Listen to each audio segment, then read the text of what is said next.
Hello there. Alrighty, so season 1 of Obi-Wan Kenobi just wrapped up.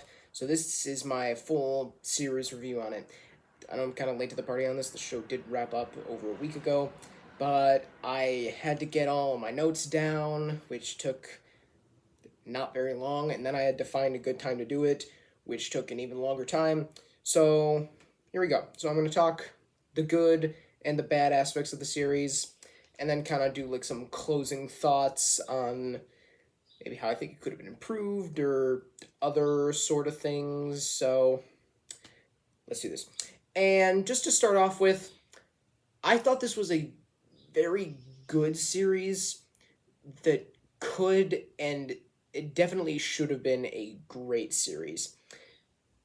Don't get me wrong, I really enjoyed it. I thought it was a lot of fun. But there are just certain things about it that are just like, I mean, really? This is where you took things? Are you sure? But I don't know. So let's start off with the good stuff.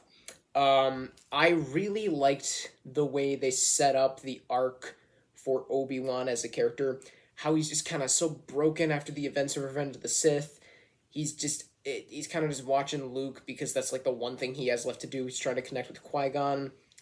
And throughout the course of the show, he does kind of get that spark back in him where he's like, okay, yeah, I got some stuff that I actually have to do. Like he's gotta watch over Luke and stuff, and he does do that at the beginning of the series, but the events of the show actually do change him. That's a pretty good arc for him. And on top of that, Ewan McGregor just absolutely knocks that out of the park, as he did in the prequels. I don't really like the prequels, but easily one of the best aspects of them is Ewan McGregor. I think he does an amazing job in this role, and like, it's the perfect age to do it now. He's like about 50, so yeah, it would make sense that Obi-Wan would be about that age around this time. So this is just a perfect time to do a show centered around Obi-Wan, and he just does a great job. Another thing that was kind of unexpectedly actually very good about the show is that it didn't really focus on Luke that much. Because they showed Luke a few times in the trailers, and it turns out most of the times they showed Luke in the trailers are the only times he ever shows up in the show. And like the kid who plays Luke, Grant Feely, I believe his name is, does a very good job, but he's not in it that much.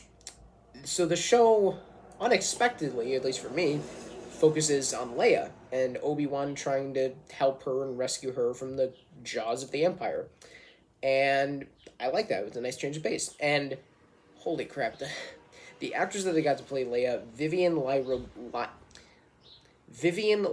Blair, yes, that is her name. She is phenomenal. She does a great job as like a young version of Leia, a 10-year-old version of Leia. She plays really, really well off of Ewan McGregor. They have some great like banter between them. And she's just like, she feels so much like a younger version of Leia. She's diplomatic, yet she's kind of snarky, and she's just such a great performance. And then I thought, speaking of the original trilogy characters, every single thing that this show did with Vader was absolutely phenomenal.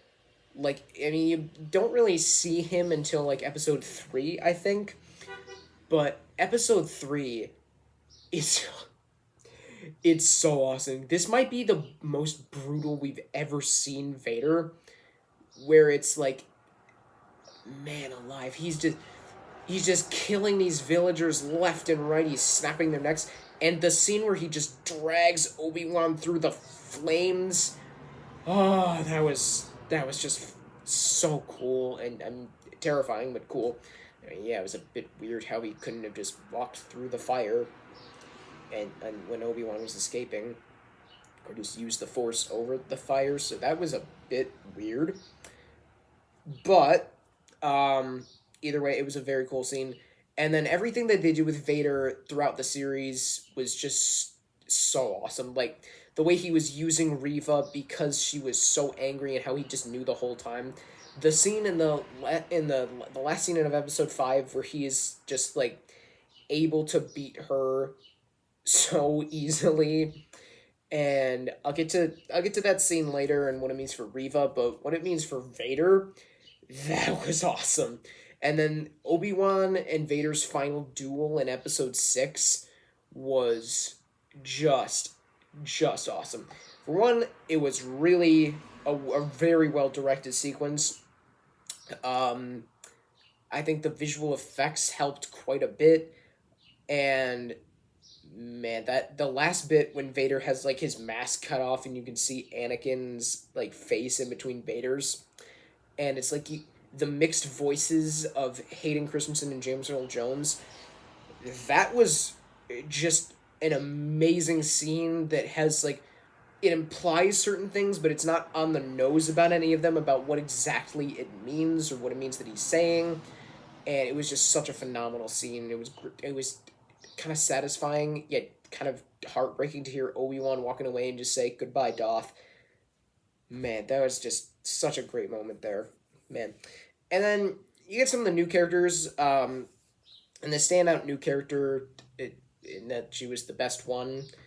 There weren't that many great new characters, but Riva, she was a compelling character. I liked her backstory; it made a lot of sense, and I like the way it was revealed. And at first in the series, I mean, yeah, it felt like she was trying to be very menacing, but the way I took that, I could be wrong on this, but the way I took that is the it wasn't the actress, it was the character trying to seem more menacing than she actually is. Future things in the show would kind of disprove that because she tortures a 10-year-old, but I don't know. She was a very good character. I think the actress did a very good job. I'll say this: I don't really like how they kind of left her as a loose end in episode 6 because she doesn't really have any reason to be there outside of not killing Luke, and like they didn't need to have someone be there just to not kill Luke. I mean, yes, it was significant that it was Riva, but like I feel like she could have just died in episode 5 and it wouldn't have mattered much. For one, she got stabbed by a lightsaber by Darth Vader twice and survived both times. How? Like, I know Rise of Skywalker did all the crap where Rey is like able to heal a lightsaber wound and Kylo is able to heal a lightsaber wound, and that's like, okay, sure, but that's just Rise of Skywalker doing convenient crap because that's what Rise of Skywalker does. I have my thoughts on Rise of Skywalker. I don't think it's a horrible movie, but I will talk about that another day. But anyway, so it's like, that's not what this is. This is just plot convenience. Like, seriously, if she had died after being stabbed by Vader the second time, I would have been like, okay, yeah, that makes sense. I mean, when she was a kid, it was like, yeah, she was kind of fueled by rage. That makes sense in terms of the Sith's abilities. But the fact that she does that a second time, and she doesn't go after Vader, so even though she's still harboring some rage for him, she doesn't go after him, she goes after Luke for some reason. So that is an aspect of her, the ending of her, that didn't really make sense to me. And I assume that they're going to bring her back at some point. I don't know in what capacity. I don't really care in what capacity. Like, I feel like it would have flowed better if she just died in episode 5 after, being stabbed by a lightsaber. Do lightsabers just not affect people anymore? Like, are people just unkillable in the Star Wars universe now? Obi-Wan got like cut on the side, and he just got like a slice by a lightsaber, and he dissipated. I mean, he was a Jedi, so of course he dissipated, but he died. Han Solo gets stabbed by a lightsaber, and then I know he falls into a pit, but like he dies. He dies before that. He falls over, and if the pit hadn't been there, he would have just fallen on the ground and been dead. What's the deal here? Do people just... Are lightsabers not effective anymore? I don't get any of this, man. So, either way, Riva was a very good new character. And speaking of Riva, I feel like I should talk about the Grand Inquisitor. And I have not seen Rebels, But the Grand Inquisitor, was cool to see him, I guess. His head was shaped a little weird, that's for sure. But then again, no one has a face that's that thin as it was in the cartoon, except Benedict Cumberbatch. Why wasn't Benedict Cumberbatch just kept whatever? So I don't know. The Grand Inquisitor was cool to see. Again, doesn't really make sense how he was stabbed by a lightsaber and didn't die. But because Rebels takes place after this, I'm pretty sure that he had to survive. Okay, I'm okay with that, I guess. I don't know. Another new character that I am going to talk about is Haja, who was played by Kumail Najiyani, and he was all right. I like Kumail Najiyani, and he was funny in this show. I like the concept of him being like a fake Jedi. I mean, it was kind of weird that he was kept around throughout, beyond his initial appearance in I think episode 2.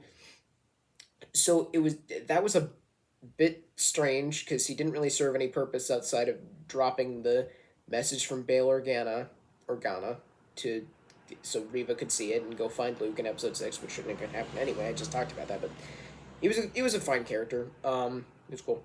And then Tala, played by Ilaria Sand from Game of Thrones, she was pretty cool.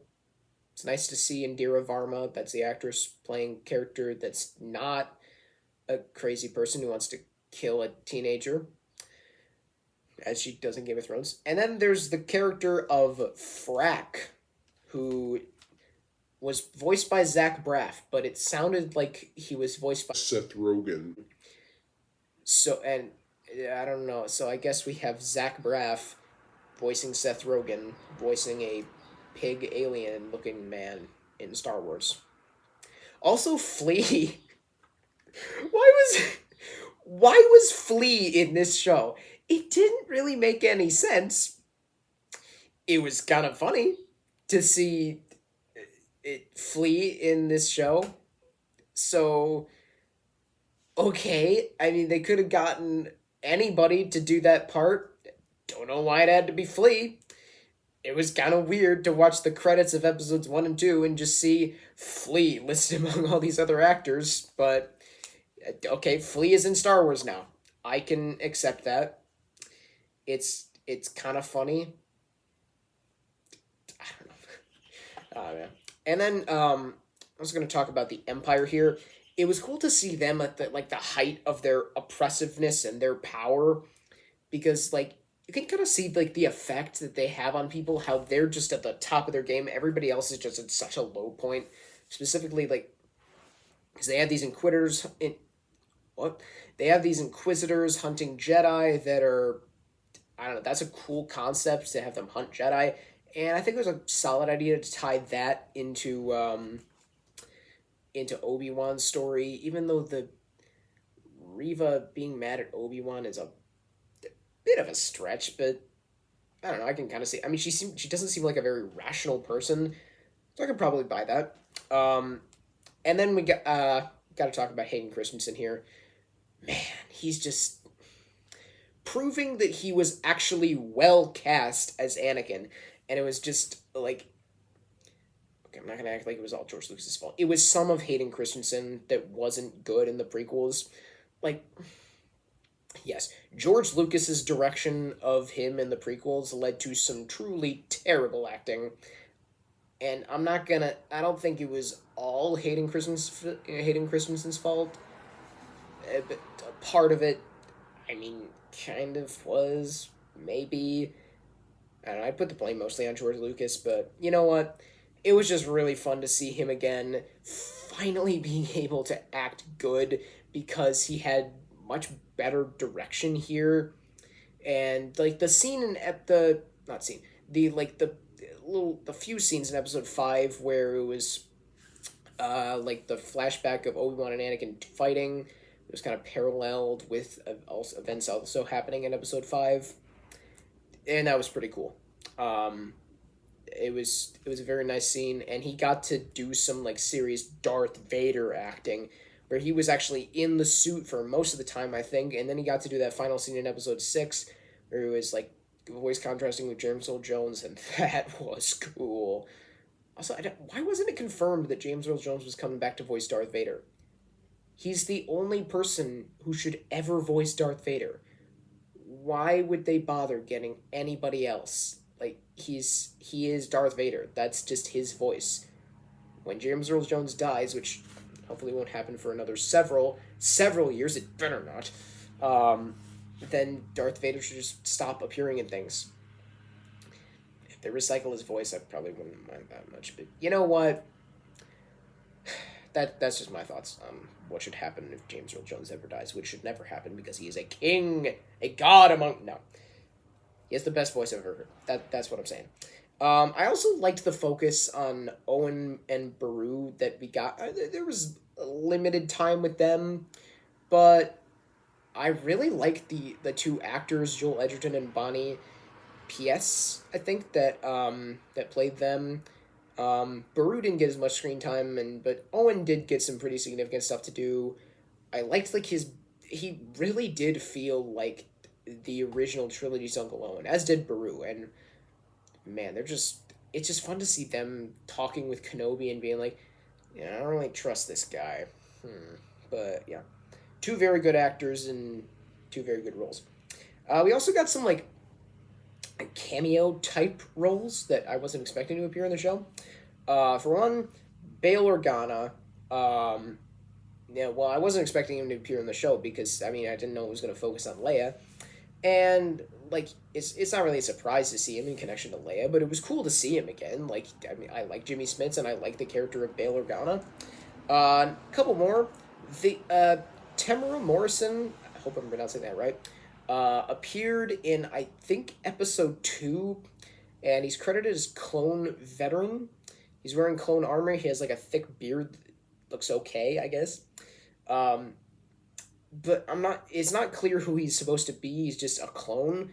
Could be Rex, could be another clone. I haven't watched the Clone Wars, but man, it was pretty cool to see that, and I was like, whoa, it made sense that he'd be there, or that a clone would be somewhere in this galaxy.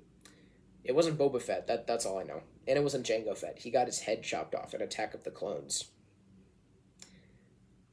Anyway, we also got some cameos in the final episode from Qui-Gon and Palpatine. And Qui-Gon, like, I kind of expected him to appear in this series. Possibly by the end, but it was just really cool to see him again. Liam Neeson back in the role that, honestly, it was just perfectly cast. Man. I know we didn't see Qui-Gon in the original trilogy, but I just loved Liam Neeson in The Phantom Menace. I don't like The Phantom Menace, but he was very good in it. And then we got to see Palpatine, and it's clear that he had very little makeup on, because Ian McDiarmid is now at the age where he can probably pass for however Palpatine was supposed to look in the original trilogy. Ian McDiarmid was only like 40 when when Return of the Jedi came out. So it was cool to see him. And then I think the final, a couple more things here. The main theme was very good. I like that they got John Williams to write it. Not one of his more memorable Star Wars themes, but it was good. It's good when I'm listening to it. And then it just the ending of the show and the conclusions of episode 6, whereas Obi-Wan with Qui-Gon and Vader with Palpatine, that was pretty cool. I like that they didn't have a mid-credit scene because it feels weird for Star Wars to have those now. Book of Boba Fett, you ruined so much. But the thing that I specifically really, really liked and did not actually feel that fan servicey, even though it kind of was when Obi-Wan just walked up to Luke and said, "Hello there," in the classic imitation of Alec Guinness. And that was just so much fun to see, man. Proving once again that Ewan McGregor was literally perfectly cast in this role. So, man, it's just a very, very good ending for the show. Now let's talk about some logical flaws of the show, of which there are many. Again, multiple people impaled by lightsabers multiple times and don't die. Doesn't make any sense. Another thing, Kenobi's face is sent out to like every stormtrooper, and yet Kenobi sits right across and right next to a couple stormtroopers, and they don't recognize him at all, which is weird and stupid and doesn't make any sense. And then like in episode 4, I've heard so many people make fun of the of like when they're walking out, Obi-Wan and Tala, and Obi-Wan like hides Leia in his trench coat, and not even in front of him. He's like just right next to him, and then he like lifts the coat up to make sure you still there, Leia. You doing good? And then he just puts it back, and he's like, oh, super nonchalant about this. It's just a dumb. Why is that a thing? Speaking of episode 4, it's not a good episode, really. It's basically just an extended chase scene, and outside of the part when Obi-Wan makes all the water rush into that one chamber, it didn't feel that good. It was just like a bunch of filler in a show that, being 6 episodes, probably shouldn't have filler, but we'll get to that. And in episode 2, Reva does this thing. She's running across buildings, and yet she's somehow able to get to a completely different location that's very far away from where she is in order to kidnap Leia. Weird. Another thing that bothered me was people never ensured that other people were dead. Like, Reva stabs the Grand Inquisitor and then just walks away, leaving him to just go as he's being impaled by a lightsaber. Why not just cut off the guy's head? I mean, I know he's supposed to appear in Rebels, but whatever. And then Vader and the Inquisitor in episode 5. Like, why wouldn't they ensure that Reva was dead? I mean, yeah, she'd been stabbed by a lightsaber, but apparently lightsabers don't kill people. You know who's living proof of that? The Grand Inquisitor! He's right, he was impaled by a lightsaber and he's perfectly fine! How would you not make sure that Reva was dead before you just walked away? Come on, Vader. That's like the one dumb thing they do with Vader in this show. Again, I really think that Reva should have just died in episode 5. It would have flowed just better. Another thing, this show kind of tiptoed around the canon, played a little loose with it. That was a bit strange, especially, like, so was Leia joking in the hologram message that she had in R2 in A New Hope? Where she was like, for years you served my father in the Clone Wars, and it was like, okay, do you know him or do you not? Do you not remember any of this? Because she's 10.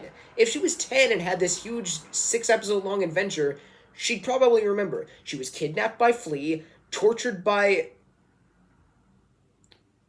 whatever other role Moses Ingram has been in. She rushed around with a Jedi. Like, man alive.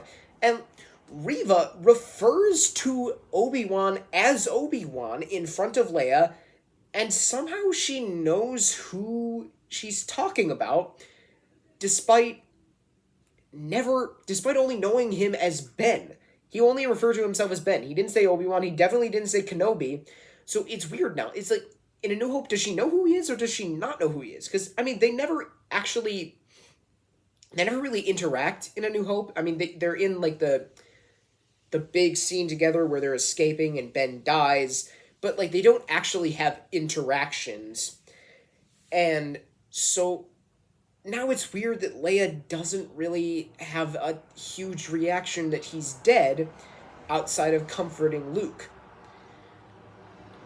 Okay, so, like, does she know who he is or does she not? It's kind of unclear on that. And then a big thing that I really kind of frustrated me about this show. So, this was initially planned as a film, and honestly, I think it probably could have just been a movie that was released. If they trimmed down episode 4 to 5 minutes instead of 35, and cut out, like, the return of Haja, maybe edited some action sequences, and we're talking taking, like, 2.5, 3 hours off of this thing. So, like, yeah, they'd have to cut out plenty of stuff, but At the same time, this would have flowed better as a movie. As it is, there's a lot of filler and stuff that just feels like, okay, why are we doing this filler stuff in a 6 episode show? And yet still it feels rushed and like it's being drawn out at the same time, which is weird, and which is why I think that this should have been a movie. The exact opposite of like Solo, a Star Wars story, which honestly I thought could lend itself to a TV show really, really well, like insanely well, with these same actors, and they could have explored a lot more stuff. Whereas the movie felt kind of like, okay, you explored some stuff, but it's just on the surface level. Here, it feels like they could have benefited from this just being like one very good movie, and it probably, if they'd fixed up some of like the logical flaws, the impalement by lightsabers, then I think it really could have been something truly awesome. Like it, I mean, they wouldn't have had the time to do all these ridiculous things, like Obi-Wan sitting in front of a bunch of stormtroopers and then not recognizing him. People not ensuring that people are dead. Stuff like that. So they wouldn't have had time to do all that stuff, and they would have been able to focus in more on like the full story, because that is, as it is, the story is just kind a bit loose and a bit thin. And if it had been like compacted into a movie, I think it could have succeeded. So as it is a very good show. It had some awesome stuff in it, some truly phenomenal moments. I think the story and some of the writing and some of the logic issues really could have used some work. So, you know what? I'd give the series probably like a B overall. It was definitely better than the Book of Boba Fett. I mean, at the very least, it the main character, the title character, was in every episode. Now I just want to complain about the Book of Boba Fett. The Pikes are such bad villains. No, I'm not gonna talk about that right now. But anyway, so yeah, I enjoyed this series. What do you guys think of it? Let me know in the comment section down below. Keep calm and watch on, and may the Force be with you.